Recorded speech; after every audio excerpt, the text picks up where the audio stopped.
nzambe nanga makambo wana tozomona ngo na comprendre te nalamuki na ntongo awa tomoni boye bala justice na bambila bakoci balobi ke faut tobimisa biloko na biso na libanda mama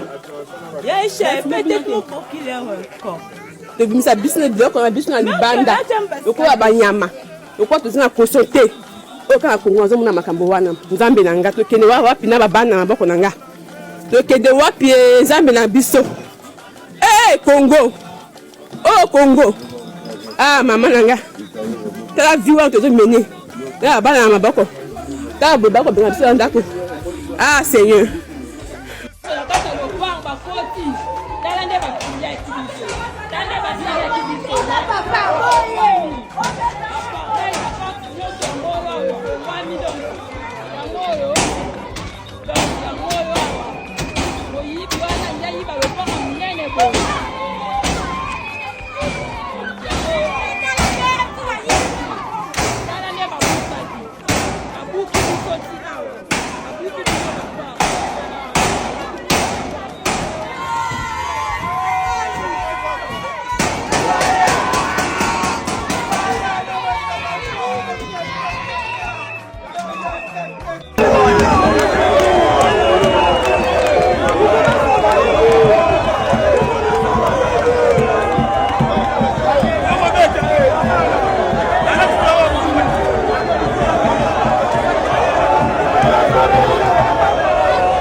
Monsieur le ministre de la Justice, vraiment,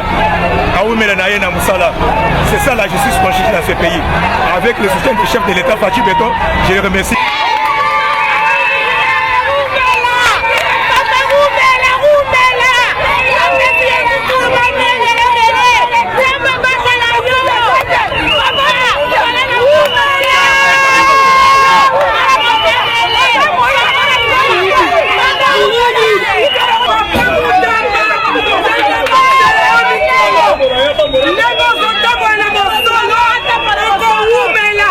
ministre, merci. Et Oumela, ça va pas la Oumela. Ça va pas la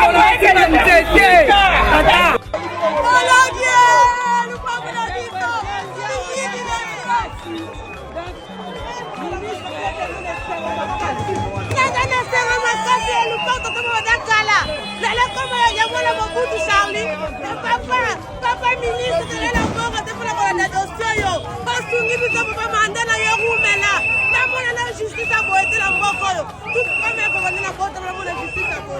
I have been this sort of thing over Yabalino. I think maybe to my sister. Quand elle a fait pas que la monnaie Aroumela, attends, on dit que ça devait y avoir un cas à poste.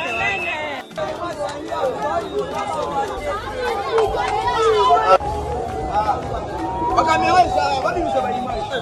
La caméra, va nous faire l'image.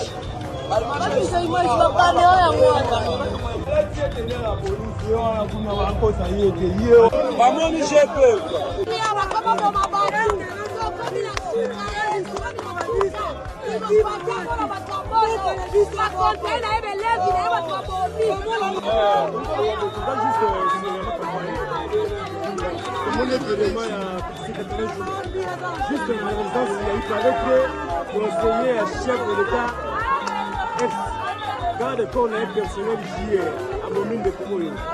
Sinon, on a fait moi on a regretter parce que parce que moi tout sur l'Est, alors que moi tout sur la capitale, c'est qu'on va na c'est une avocat de solo, pas sango. Émission na la partout dans le monde entier. Dossier Oyo, famille Oyo, comme ça on tire le colo, écoute on connaît pas dans le système ça peut se mal. Zanda wana. Zanda va conseiller le conseiller. Puis à qui m'a gagné ici. Le conseiller au Kontamboka, conseiller, le conseiller. Bah qui m'a azala ici. Il ne pas le connaître mon mieux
témoin qui